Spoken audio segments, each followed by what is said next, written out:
बिस्मिल्लाहिर्रहमानिर्रहीम। नाज़रीन अस्सलाम वालेकुम, मैं हूं आपका मेज़बान साबिर शाकिर। वफाकी दारुल हुकूमत इस्लामाबाद से कुछ ताज़ा तरीन इत्तलात और हम खबरें आपसे शेयर करते हैं। पाकिस्तान की सियासी सूरत हाल यकसर तब्दील होने के लिए कोशिशें जारी हैं और एक तरफ तो निगरान वज़ीर आज़म और निगरान हुकूमत के क़याम की बातें हो रही हैं और एक दूसरे को धोखा दिया जा रहा है। 15 जमाती हुक्मरान इत्तेहाद, तमाम जमातें एक दूसरे के साथ फरेब कर रही हैं, एक दूसरे के साथ मुनाफकत कर रही हैं, एक दूसरे को धोखा दे रही हैं और एक तरफ कहती हैं कि फैसला हो गया, दूसरी तरफ जैसे प्रेशर आता है वो कहते हैं बिल्कुल नहीं फैसला हुआ और ये तो अभी हमने मुशावरत का अमल शुरू ही नहीं किया, अभी तो हमने मुशावरत करनी है।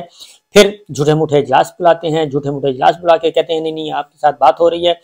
कभी काफ लीग को तसल्ली देते हैं, कभी बलूचिस्तान अवामी पार्टी को, कभी अवामी नेशनल पार्टी को, कभी जमहूरी वतन पार्टी को, कभी मुत्तहिदा कौमी मूवमेंट को, कभी बलूचिस्तान अवामी पार्टी को। सबको बेवकूफ़ बनाया हुआ है और बेवकूफ़ बना के इस हाल तक पहुंच गए हैं। और दूसरी जानब बैकडोर चैनल पे पसे पर्दा सब के सब छोटी बड़ी जमातें तमाम वो कहते हैं जनाब हमें हुक्म करें, वो इस्टेब्लिशमेंट से मिलिट्री लीडरशिप पे कहते हैं हमें हुक्म करें, आपने कौन सा नाम डलवाना है वो हम अपनी तरफ से आपका नाम डाल देते हैं। तो ये खेल चल रहा है और होना वही है जो रावलपिंडी चाहेगा, क्योंकि केयर टेकर सेटअप है। ये सवाल ही पैदा नहीं होता कि केयर टेकर सेटअप जो है रावलपिंडी की मर्जी के बगैर आ जाए और इस्टेब्लिशमेंट जो है वो आराम से सोई रहे और इनको खुल खेलने का मौका दे। ये तो पॉसिबल नहीं है, इसलिए इन्होंने जितने भी प्लान चलन बनाए थे वो सारे के सारे प्लान जो हैं वो फारिग हो गए हैं, बल्कि उड़ कर रह गए हैं। एक तरफ तो ये मैं इस पे आता हूँ बाद में, लेकिन उससे पहले बहुत ही बड़ी दिलचस्प सूरत हाल है और वो ये है कि इमरान खान साहब को डिस्क्वालीफाई करना। पिछले 2 व्लॉग जरूर सुन लीजिएगा। एक खबर आपको दे देता हूँ कि प्लानिंग की गई थी, अब जो प्लानिंग है वो है अगले 4-5 दिनों की, यानी कि 5 अगस्त की। क्रिकेट की जुबान में समझें तो आखिरी ओवर का मैच चल रहा है, आखिरी ओवर का भी एक बॉल हो चुकी है, 31 जुलाई कल खेली जा चुकी है। 5 बॉल्स यानी कि 5 दिन बाकी हैं। इन 5 बॉल्स में कोशिश की जाएगी 5 बॉलों में इमरान खान साहब को आउट करने की। अब वो कितनी बॉलें खेल सकते हैं और उनको कैसे रोक सकते हैं, कैसे डिफेंड कर सकते हैं। इमरान खान साहब के पास अभी सिर्फ एक ऑप्शन बचा है, दो ऑप्शन है। एक इस्लामाबाद हाई कोर्ट, बहुत कम चांसेस है, दूसरा सुप्रीम कोर्ट ऑफ पाकिस्तान, वहां पे थोड़ा सा ब्राइट चांस है, वहां पे ज्यादा चांस है, इस्लामाबाद हाई कोर्ट से कम है। बाकी जो चीजें हैं वो तय हो चुकी हैं। अंपायर जो है, जो इस वक्त अंपायर यानी कि अंपायर में ट्रायल कोर्ट के जज, वो इस बारे में बहुत ज्यादा मुसम्मम इरादा कर चुके हैं कि मैंने जो फैसला देना है वही देना है, आप जो मर्जी कर लें। मैं आपको मजीद इसकी डिटेल्स जो कि और ये जो डिटेल्स आपको बता रहा हूँ तफसीलात, ये पाकिस्तान तहरीक इंसाफ को भी पता चल चुकी हैं, ये पाकिस्तान तहरीक इंसाफ के वकला को भी पता चल चुकी हैं। अब उनको कैसे पता चला ये वही बता सकते हैं, लेकिन हम तक भी उड़ती उड़ती खबरें पहुंच गई, क्योंकि एक चूहा रिपोर्ट होती है।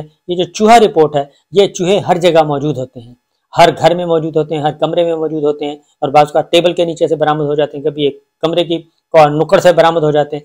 तो वो सारा दिन सुन बुन लगाए रखते हैं। तो ये चूहा रिपोर्ट जो आई है, उस चूहा रिपोर्ट के मुताबिक इमरान खान साहब को डिस्क्वालीफाई करना था, सजा सुनानी थी 28 जुलाई को। और ये एक शदीद तरीन ख्वाहिश थी मरीम साहिबा की और नवाज शरीफ साहब की कि 28 जुलाई को लेवल प्लेइंग फील्ड होनी चाहिए। लेवल प्लेइंग फील्ड मतलब कि इमरान खान साहब को उस दिन सजा सुनाई जाए जिस दिन नवाज शरीफ साहब को पनामा केस में सुनाई गई थी, वो था 28 जुलाई का दिन और आज से 6 साल पहले। तो उन्होंने कहा लेवल प्लेइंग फील्ड ये होगा कि 28 जुलाई को ही फैसला सुनाया जाए और 28 जुलाई को तोशाखाना में इमरान खान साहब को उड़ा देना था। लेकिन उसमें कुछ हर्डल्स आ गई और कुछ हर्डल्स आई और मामला ना हो सका। 342 का स्टेटमेंट जो है, 342 का बयान वो चाहिए और वो जवाब 35 सवाल जो दिए हैं उन सवालों का जवाब चाहिए। और जैसे ही वो सवालात का जवाब आ जाएगा, 342 का बयान हो जाएगा, उसके बाद ये ट्रायल कोर्ट के मुताबिक, ट्रायल कोर्ट जो तोशाखाना ट्रायल कोर्ट है और नून लीग और शरीफ फैमिली के मुताबिक ये ओपन एंड शट केस है। लिहाजा वो एक सिर्फ पूरी डिटेल्स जो हैं वो सारे फैक्ट्स लिखे हुए हैं, जो अब तक हुआ वो सारे का सारे लिख के रखा हुआ है। सिर्फ आखिरी 1 या 2 पेज जो हैं वो उसको जरा उसके अकॉर्डिंगली करना है, मौजूद है फैसला, और उसके अकॉर्डिंगली वो इमरान खान साहब को सजा सुना देंगे। 28 जुलाई को सुनाया जाना था इमरान खान साहब को सजा, जिस दिन नवाज शरीफ साहब को सजा सुनाई गई थी और वो नाअहल हुए थे, लिहाजा वो तो काम नहीं हो सका। अब रह गए हैं 5 दिन, 5 दिनों में ये होना है। और जो इत्तलात मौजूद हैं कि एक रिटायर्ड जज हैं, बहुत ही शरीफ फैमिली के करीब, बहुत पुराने, और कुछ 3-4 वकला हैं, फौजदारी कवानीन के और फौजदारी मुकदमात के माहिर, उन्होंने एक ये सारे का सारा मेहनत की है और बस उस मेहनत के बाद एक फॉर्मेलिटी पूरी करनी है। तो ये पाकिस्तान तहरीक इंसाफ को पता चल चुका है। पाकिस्तान तहरीक इंसाफ के वकला ने इमरान खान साहब को ब्रीफ कर दिया है कि जनाब अब जो है मामला अब है इस्लामाबाद हाई कोर्ट, वो कहते हैं सिर्फ 20% चांस है, सुप्रीम कोर्ट से हमें 70% चांस है। तो लिहाजा अगले 3-4 दिन जो है, अभी 5 दिन बाकी हैं और इन 5 दिनों में देखना यह है कि इमरान खान साहब बच पाते हैं या नहीं बच पाते। मुझे लग रहा है कि इमरान खान साहब को शायद सजा ना सुनाई जा सके इन 5 दिनों में, क्योंकि ये 5 दिन अगर गुजर गए, अगर ये 5 दिन गुजर जाते हैं तो फिर सितंबर में ये मामला चला जाएगा, मामला सितंबर तक चला जाएगा। तो 5 दिन भारी हैं इमरान खान साहब पे, पिछले 16 महीनों से ज्यादा भारी हैं ये 5 दिन। बहरहाल ये तो हो गया जी एक तरफ खबरें। देखते हैं कि आज क्या होता है और आज का दिन गुजार पाते हैं यानी एक और बॉल खेलते हैं या नहीं खेलते।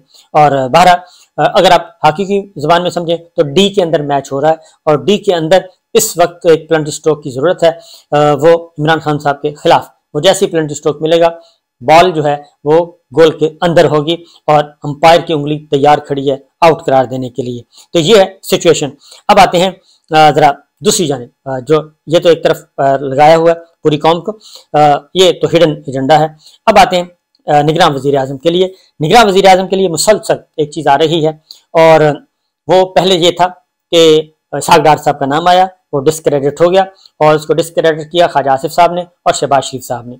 आज खुद किया, मैं आपको पहले इसके बारे में खबर दे चुका हूं कि ये खुद ही इन्होंने नवाज शरीफ साहब और इसहाक डार साहब और मरियम साहबा को जो शहबाज कैंप है उसने उड़ा के रख दिया कि नहीं ये नहीं होगा। उसके बाद फिर खबर आई कि जरदारी साहब और नवाज शरीफ साहब ने 5 नामों पर इत्तफाक कर लिया है।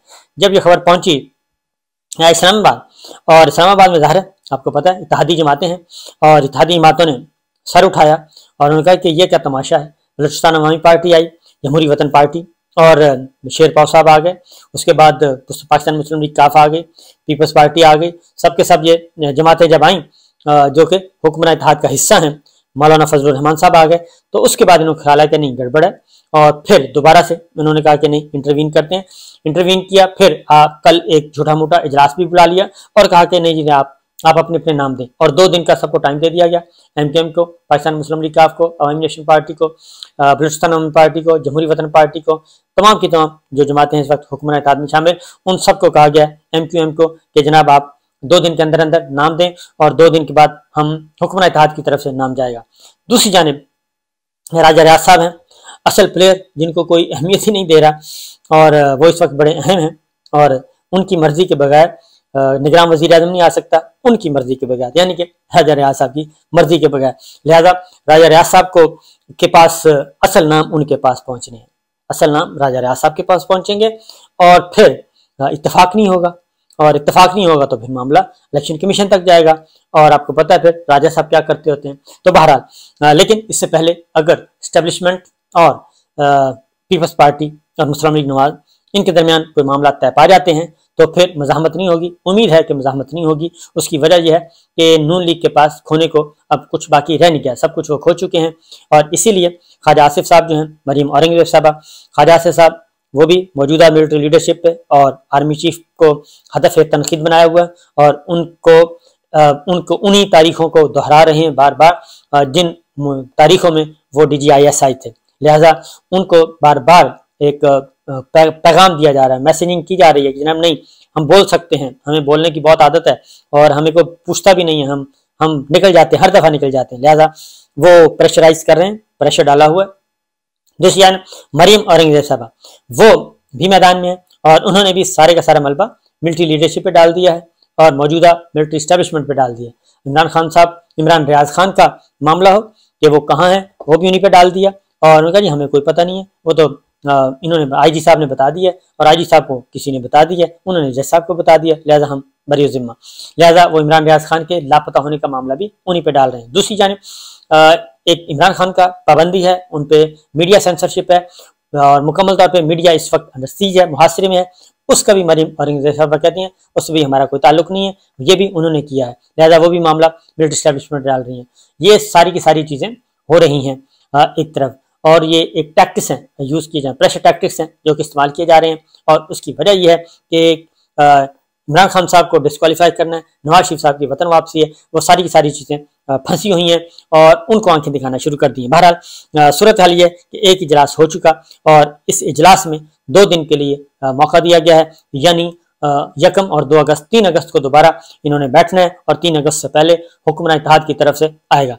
फिर खबर आई कि जनाब 5 नामों पे फाइनल हो गया है और डॉन की स्टोरी भी आ गई। उससे पहले भी हमने आपको बता दिया था कि ये खबरें आ रही हैं, लेकिन उसके बाद पाकिस्तान पीपल्स पार्टी, बिलावल भुट्टो साहब जो हैं वो नाराज हुए और उन्होंने कहा कि हमारा तो अभी तक कोई नाम फाइनल नहीं हुआ। और असल में हुआ ये है कि इन्होंने नाम फाइनल किए थे, नवाज शरीफ साहब ने और जरदारी साहब ने 5 नाम फाइनल किए थे और ये चाह रहे थे इन्हीं 5 नामों में से जो 2 या 3 नाम जो हैं वो राजा रियाज साहब की तरफ से आ जाएं। उनको क्योंकि नून लीग ने टिकट देना है, लेकिन अब टिकट मिले ना मिले कोई हैसियत नहीं रखता, क्योंकि राजा रियाज साहब जो हैं वो पीपल्स पार्टी, नून, पीडीएम सारी जमातों का मिलकर भी मुतफिका उम्मीदवार भी बन जाए तो फिर भी उनके जीतने के इम्कान बहुत कम है। लिहाजा नून ने एक टिकट देना था, अब टिकट तक का तो पता नहीं उसका कोई टिकट की हैसियत भी है या नहीं है। बहरहाल इनका इरादा यह था कि इन्हीं 5 नामों में से 2-3 नाम राजा रियाज साहब को दे दिए जाएं, वो अपनी तरफ से दे दें, हम इधर से दे देंगे, तो इस तरीके से कहा जाएगा कि जी कॉमन लिस्ट में ये नाम है, लिहाजा इस नाम पे इत्तेफाक कर लेते हैं। अब जो असल ओरिजिनल प्लेयर है ऑपोजिशन, वो है पाकिस्तान तहरीक इंसाफ, इमरान खान साहब, वो उनको इस गेम में शामिल ही नहीं किया जा रहा। वो बिल्कुल साइड पे बैठे हैं और उनको ये सारे मिलके सियासत से आउट करने का सोच रहे हैं कि इनको उठा के बाहर फेंक दिया जाए, जबकि असल प्लेयर वही है और उन्होंने ही ये सारे काम करने हैं। जो इत्तेहादी जमातों का इजलास हुआ उसमें गिलानी साहब थे, उसमें खुर्शीद शाह, नवीद कमर साहब थे, ख्वाजा साद रफीका, एजाज साद साहब थे, तारिक बशीर चीमा थे, शाहजैन बुख्ती थे, इस तरह के ये लोग थे, ये रहनुमा थे। और लेकिन बहरहाल जी ये सारी की सारी चीज़ें अभी तक चल रही हैं और देखते हैं कि क्या होता है। ये 4-5 दिन जागते रहना और 4-5 दिनों में ही पाकिस्तान की पूरी जो अगली सियासत है, अगला सियासी मंजरनामा है, वो सामने आ जाएगा। तो मैच बराबर है, फंसा हुआ है, डी के अंदर मैच हो रहा है और हॉकी की जुबान में, और किसी वक्त कोई भी गोल कर सकता है। और लेकिन एक लक है और खुशकिस्मती जो है वो अब तक इमरान खान के साथ है, और ये खुशकिस्मती, ये गुड लक जो है वो कब तक उनके साथ है। अगर ये 5-7 दिन और गुजार लेते हैं तो उसका मतलब है कि वो 1 महीने के लिए गुजर गए और उसके बाद फिर मामला जाएगा सितंबर में और उस वक्त तक इलेक्शन प्रोसेस शुरू हो चुका होगा। तो इजाज़त दीजिए, अल्लाह हाफिज़।